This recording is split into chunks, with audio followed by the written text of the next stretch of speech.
Welcome to ಸಮೃದ್ಧಿ ಅಡುಗೆ ಮನೆ channel. ಇವತ್ತು ನಾವು ಮಾಡ್ತಿರುವಂಥ ರೆಸಿಪಿ ಬಂದು ಹೀರೆಕಾಯಿ ಪಲ್ಯ. ತುಂಬಾನೇ ಚೆನ್ನಾಗಿರುತ್ತೆ ಹೀರೆಕಾಯಿ ಪಲ್ಯ. ಇದರಿಂದ ಯಾವುದೇ ಐಟಮ್ಸ್ ಮಾಡಲಿ ತುಂಬಾನೇ ಚೆನ್ನಾಗಿರುತ್ತೆ. ಈ ಸಿಪ್ಪೆಯಿಂದ ಮಾಡುವಂಥ ಚಟ್ನಿ ಅಂತೂ ತುಂಬಾನೇ ಚೆನ್ನಾಗಿರುತ್ತೆ. ಬಿಸಿ ಅನ್ನಕ್ಕೆ ತುಪ್ಪ ಹಾಕೊಂಡು ತಿಂತಾ ಇದ್ರೆ ತುಂಬಾನೇ ಚೆನ್ನಾಗಿರುತ್ತೆ. ಹಾಗೆ ಇದರಿಂದ ಮಾಡುವಂಥ ಬಜ್ಜಿ ತುಂಬಾನೇ ಚೆನ್ನಾಗಿರುತ್ತೆ ಅಂತಲೇ ಹೇಳ್ಬೋದು. ಹಾಗೆ ಇವತ್ತು ನಾವು ಇದರಿಂದ ಪಲ್ಯ ಮಾಡೋಣ. ಸೊ ಇನ್ನು ನಮ್ಮ ಚಾನಲ್ನ ಯಾರೆಲ್ಲ ಸಬ್ಸ್ಕ್ರೈಬ್ ಮಾಡ್ಕೊಂಡಿಲ್ಲ ಪ್ಲೀಸ್ ಸಬ್ಸ್ಕ್ರೈಬ್ ಮಾಡ್ಕೊಳ್ಳಿ. ಹಾಗೆ ನಿಮ್ಮ ರೈಟ್ ಸೈಡ್ ಇರುವಂಥ ಬೆಲ್ ಐಕನ್ ಮೇಲೆ ಕ್ಲಿಕ್ ಮಾಡಿ. ಇವಾಗ ವಿಡಿಯೋನ ಸ್ಟಾರ್ಟ್ ಮಾಡೋಣ. ಫಸ್ಟು ಹೀರೆಕಾಯಿನೆಲ್ಲ ಚೆನ್ನಾಗಿ ತೊಳ್ಕೊಂಡು ನಂತರ ಅದ್ರ ಮೇಲ್ಗಡೆ ಇರುವಂಥ ಸಿಪ್ಪೆನೆಲ್ಲ ನಾವು ತೆಗೆದಿಟ್ಕೊಳ್ಳೋಣ.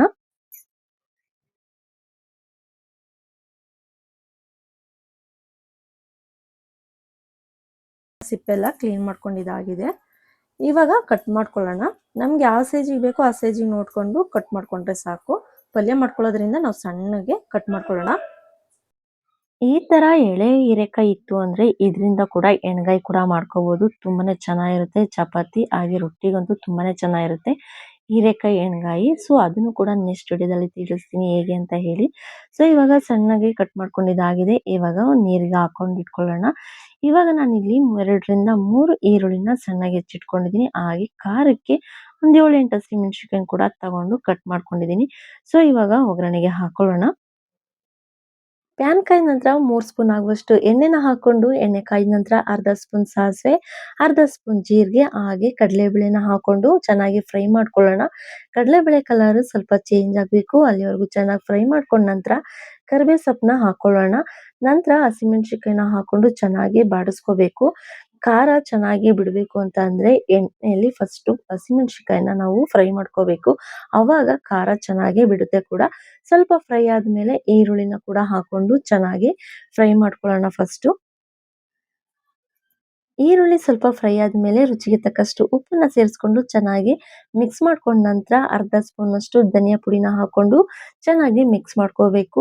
ಹಾಗೆ ಇದಕ್ಕೆ ಅರ್ಧ ಸ್ಪೂನ್ ಆಗುವಷ್ಟು ಗರಂ ಮಸಾಲಾ ಪುಡಿ ಇದನ್ನು ಸೇರಿಸ್ಕೊಂಡು ಚೆನ್ನಾಗಿ ಮಿಕ್ಸ್ ಮಾಡ್ಕೋಬೇಕು. ಮತ್ತೆ ಯಾವುದೇ ರೀತಿ ಖಾರಕ್ಕೆ ನಾವು ಹಾಕೊಳ್ತಾ ಇಲ್ಲ, ಇಷ್ಟನ್ನೇ ಹಾಕೊಳ್ತಾ ಇರೋದು. ತುಂಬಾ ಟೇಸ್ಟ್ ಕೊಡುತ್ತೆ. ನೀವು ಧನಿಯಾ ಪುಡಿ ಮತ್ತೆ ಗರಂ ಮಸಾಲ ಇಷ್ಟನ್ನೇ ಸೇರಿಸ್ಕೊಳ್ಳಿ. ಮತ್ತೆ ನಿಮ್ಗೆ ಅಚ್ಕಾರ ಪುಡಿ ಹಾಕೊಳ್ಳೋದಂತ ಅವಶ್ಯಕತೆ ಏನಿಲ್ಲ. ಹಸಿಮೆಣಸಿನಕಾಯಿ ಕೂಡ ಹಾಕೊಂಡಿದೀವಿ. ಇವಾಗ ನಾವು ಹೆಚ್ಕೊಂಡಿರುವಂತಹ ಹೀರೆಕಾಯಿನ ಹಾಕೊಂಡು ಚೆನ್ನಾಗಿ ಮಿಕ್ಸ್ ಮಾಡ್ಕೊಳ್ಳೋಣ. ಈ ತರ ಪಲ್ಯನ ಚಪಾತಿಗಂತೂ ತುಂಬಾನೇ ಚೆನ್ನಾಗಿರುತ್ತೆ. ಹಾಗೆ ಊಟಕ್ಕೆ ನೆಂಚ್ಕೊಳ್ಳೋಕ್ಕೂ ಕೂಡ ತುಂಬಾ ಚೆನ್ನಾಗಿರುತ್ತೆ. ಸೊ ಇವಾಗ ಚೆನ್ನಾಗಿ ಮಿಕ್ಸ್ ಮಾಡ್ಕೊಳ್ಳೋಣ.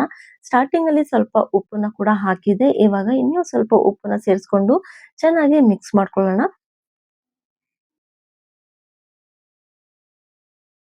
ಚೆನ್ನಾಗಿ ಮಿಕ್ಸ್ ಮಾಡ್ಕೊಂಡ ನಂತರ ಇವಾಗ ಲಿಡ್ ಕ್ಲೋಸ್ ಮಾಡಿ ಒಂದು 3 ನಿಮಿಷ ಬಿಡೋಣ. ಹೀರೆಕಾಯಿ ಬೇಗ ಬೇಯೋದ್ರಿಂದ ಜಾಸ್ತಿ ಹೊತ್ತು ಬೇಯಿಸ್ಕೊಳ್ಳೋಂತ ಅವಶ್ಯಕತೆ ಇಲ್ಲ. ಒಂದು 3 ನಿಮಿಷ ಬಿಟ್ಟು ನಾನು ತೆಗ್ದಿದ್ದೀನಿ. ಸೊ ನೋಡ್ತಾ ಇದ್ದೀರಾ ಚೆನ್ನಾಗಿ ಹೀರೆಕಾಯಿ ಬೆಂದಿದೆ ಕೂಡ.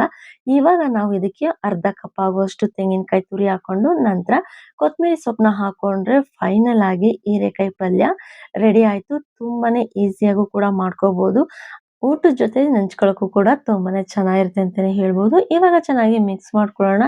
ಎಷ್ಟು ಬೇಗ ಹೀರೆಕಾಯಿ ಪಲ್ಯನ ಮಾಡ್ಕೋಬಹುದು ಅಲ್ವಾ. ಈ ಹೀರೆಕಾಯಿ ಪಲ್ಯ ನಿಮ್ಗೆ ಇಷ್ಟ ಆಗಿದೆ ಅಂತ ಅನ್ಕೊಳ್ತಾ ಇದ್ದೀನಿ. ಇಷ್ಟ ಆಗಿದ್ರೆ ನೀವು ಮಾಡ್ಬೇಕಾಗಿರೋದಿಷ್ಟೇ, ನಮ್ಮ ಸಮೃದ್ಧಿ ಅಡುಗೆ ಮನೆ ಚಾನಲ್ನ ಸಬ್ಸ್ಕ್ರೈಬ್ ಮಾಡ್ಕೊಳ್ಳಿ. ಹಾಗೆ ನೋಟಿಫಿಕೇಶನ್ಗೆ ಬೆಲ್ ಐಕನ್ ಮೇಲೆ ಕ್ಲಿಕ್ ಮಾಡಿ. ಇದರಿಂದ ನಮ್ಮ ವಿಡಿಯೋಸ್ಗಳು ನಿಮ್ಗೆ ಬೇಗ ರೀಚ್ ಆಗುತ್ತೆ ಕೂಡ. ನೀವೇ ಮೊದಲು ಕೂಡ ನೋಡ್ಬೋದು. ಇಷ್ಟ ಆಗಿದ್ರೆ ನಿಮ್ಮ ಫ್ರೆಂಡ್ಸ್ಗಳು ಕೂಡ ಈ ವಿಡಿಯೋನ ಶೇರ್ ಮಾಡಿ. ಹಾಗೆ ನೀವು ಒಂದ್ಸಲ ಟ್ರೈ ಮಾಡಿದ್ರೆ ನಿಮ್ ಕಮೆಂಟ್ ಮೂಲಕ ನಮಗೂ ಕೂಡ ತಿಳಿಸಿ. ನೋಡ್ತಾ ಇದೀರಲ್ವಾ ಫೈನಲ್ ಆಗಿ ಹೀರೆಕಾಯಿ ಪಲ್ಯ ರೆಡಿ ಆಯ್ತು. ಟೇಸ್ಟ್ ಅಂತೂ ತುಂಬಾನೇ ಚೆನ್ನಾಗಿತ್ತು ಅಂತಾನೆ ಹೇಳ್ಬೋದು. ನನಗಂತೂ ತುಂಬಾನೇ ಇಷ್ಟ ಆಯ್ತು ಕೂಡ. ಸೊ ನಮ್ಮನೇಲೂ ಎಲ್ಲರೂ ಮಕ್ಕಳು ಕೂಡ ತಿಂದ್ರು ಹೀರೆಕಾಯಿ ಪಲ್ಯನ. ಸೊ ನೀವು ತಪ್ಪದೆ ಈ ರೆಸಿಪಿನ ಟ್ರೈ ಮಾಡಿ. ಟ್ರೈ ಮಾಡಿದ್ರೆ ನಿಮ್ಮ ಕಮೆಂಟ್ ಮೂಲಕ ನಮಗೂ ಕೂಡ ತಿಳಿಸಿ. Thank you.